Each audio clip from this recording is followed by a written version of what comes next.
নমস্কার বন্ধুরা, আজকে আমি আমার মায়ের হাতের একটা রেসিপি আপনাদের সাথে শেয়ার করতে চাই। আমার মা আজ আর এই দুনিয়ায় নেই, কিন্তু তার হাতের এই রান্নাটা আমাদের বড্ড প্রিয় ছিল, তাই সেটা আপনাদের সাথে শেয়ার করছি। এটা ইলিশ মাছ দিয়ে ফুলকপি দিয়ে খুব সুন্দর হয় খেতে। আমাদের ভাই বোনরা আমরা খুবই পছন্দ করতাম। এখানে আমি 4 পিস ইলিশ মাছ নিয়েছি, তবে ছোট ইলিশ দিয়ে করলে বেশি ভালো হয়।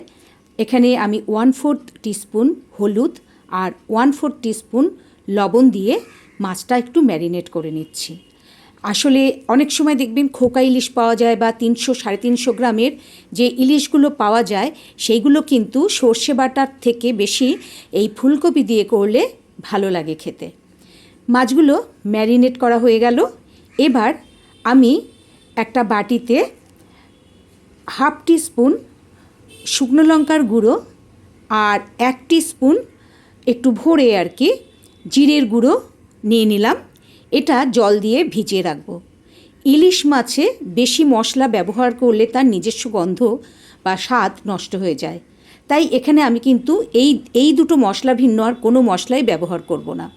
আর হলুদ তো সব রান্নাতেই দিতে হয়, নুন হলুদ। তো আমি এটা জল দিয়ে ভিজিয়ে রেখে দিচ্ছি। আর যে ফুলকপিটা আমি এর মধ্যে ব্যবহার করব সেটা আমি একটু সেদ্ধ করে নেব, কারণ অসময়ের ফুলকপি, তাই ফুটে ওঠার পর আরও 5 মিনিট আমি এটাকে বয়েল করব।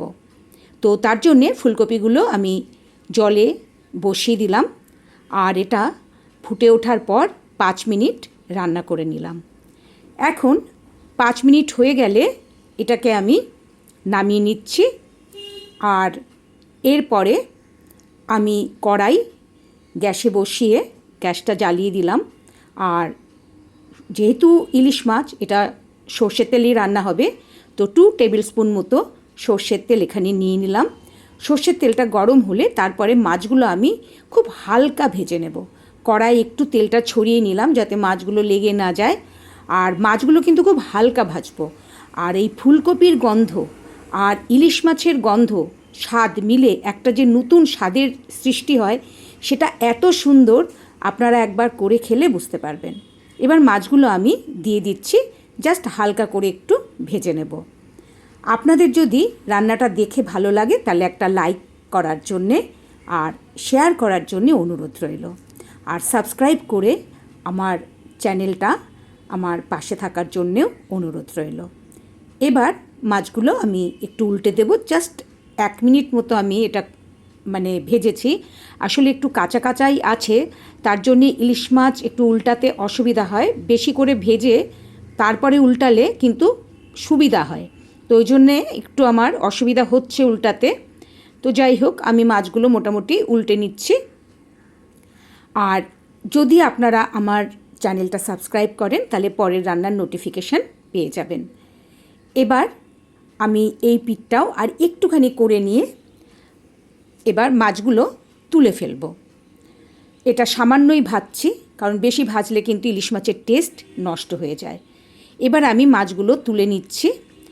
আর এখানে আর সামান্য একটু তেল আমি যোগ করব, কেননা ফুলকপি আর আলু আমাকে একটু ভাজতে হবে। বিশেষ করে ফুলকপি আমি বয়েল করে নেওয়ার পর আবার কিন্তু ফুলকপিটা এখানে একটু ভেজে নেব, তার জন্যে আর 1 চামচ এই চামচের আমি তেল যোগ করে নিচ্ছি।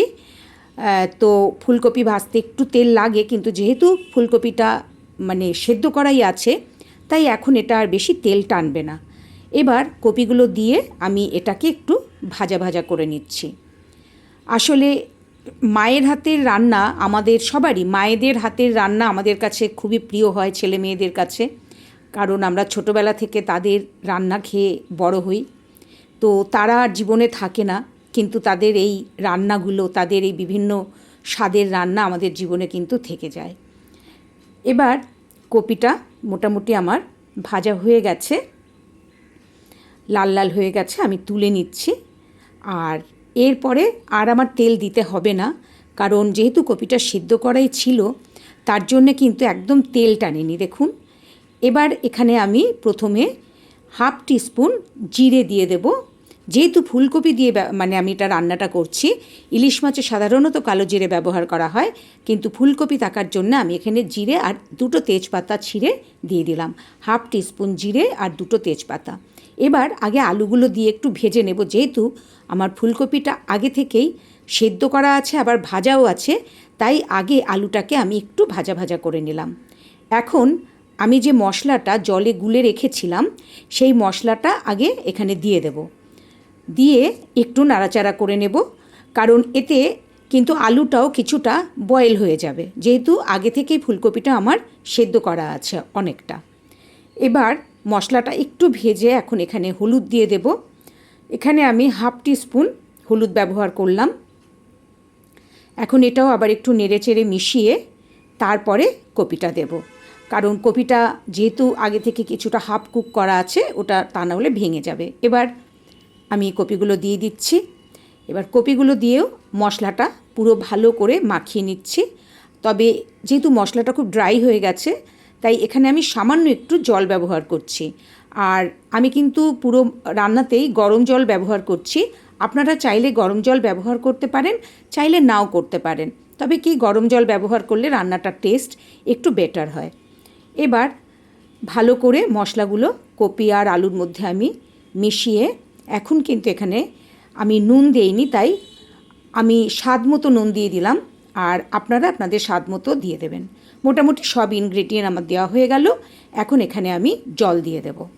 আমি যে কাপটা ব্যবহার করি সেই কাপের গলা কাপ মতো আমি 2বারে জল দিয়েছি, তার মানে 2বারে আমি মোট এই কাপের 1.5 কাপ জল দিয়েছি বলা যায়। তো মোটামুটি জলটা একটু বুঝে দিতে হবে, কারণ আলু আর ফুলকপিটা একটু সেদ্ধ হতে হবে, আর ফুলকপির ডাঁটার দিকটা কিন্তু মানে একটু কম সেদ্ধ হয়ে রয়েছে, তো ওটাকে একটু সেদ্ধ করতে হবে। আর ইলিশ মাছ নরম হয়, তার জন্য আমি মাছটা পরে দেব, আগে লো ফ্লেমে ঢাকা দিয়ে 7-8 মিনিট এটা রান্না করে নেব।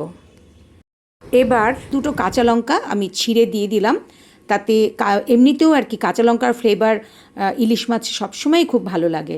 এবার ঝোল ফুটে উঠেছে, আমি ঢাকা দিয়ে এটা 7-8 মিনিট মতো রান্না করে নেব। দেখেছেন তো, আমি কিন্তু সেরমভাবে কিচ্ছু মশলা ব্যবহার করিনি। এখানে ফুলকপির গন্ধ আর ইলিশ মাছের গন্ধ মিলে না ভীষণ সুন্দর একটা গন্ধ আর স্বাদ হয়। তো আপনারা একবার করে খাবেন। আর ছোট ইলিশ যদি হয় সেটা আরও বেটার হয়, যেগুলো 350-300 গ্রামের বা খোকা ইলিশ বলে, সেগুলো দিয়ে খুব ভালো হয়। এবার ঢাকনা আমি 7-8 মিনিট বাদে খুলে ফেললাম, আর মোটামুটি সেদ্ধ হয়ে গেছে। এখন আমি মাছগুলো ছেড়ে আর 5 মিনিট জাস্ট ফুটিয়ে নেব। এবার মাছগুলো সব ছেড়ে দিলাম। এখন মিডিয়াম ফ্লেমে আমি 5 মিনিট এটা রান্না করব, আর এখন কিন্তু কোনো ঢাকা দেব না। আমি মাছগুলো এখন ভালোভাবে নেড়ে চেড়ে একটু ঝোলের মধ্যে ডুবিয়ে দিচ্ছি, যাতে ঝোলের স্বাদটা মাছের মধ্যে ভালোভাবে ঢুকে যায়। এবার 5 মিনিট ফোটানোর পর দেখুন ঝোল অনেক কমে এসেছে, রান্না হয়ে গেছে। খুব সহজেই কিন্তু এই রান্নাটা করে নেওয়া যায়, খুব চটজলদি, বিশেষ সময়ও লাগে না আর বিশেষ কোনো মশলাও লাগে না। আমার রান্না কমপ্লিট, আপনারা একবার করবেন আর দেখুন দেখতেও কত সুন্দর হয়েছে। আমি নতুন রান্না নিয়ে আবার আসব, আর আপনারা সবাই খুব ভালো থাকবেন। আপনাদের সবাইকে জানাই আমার ভালোবাসা। নমস্কার।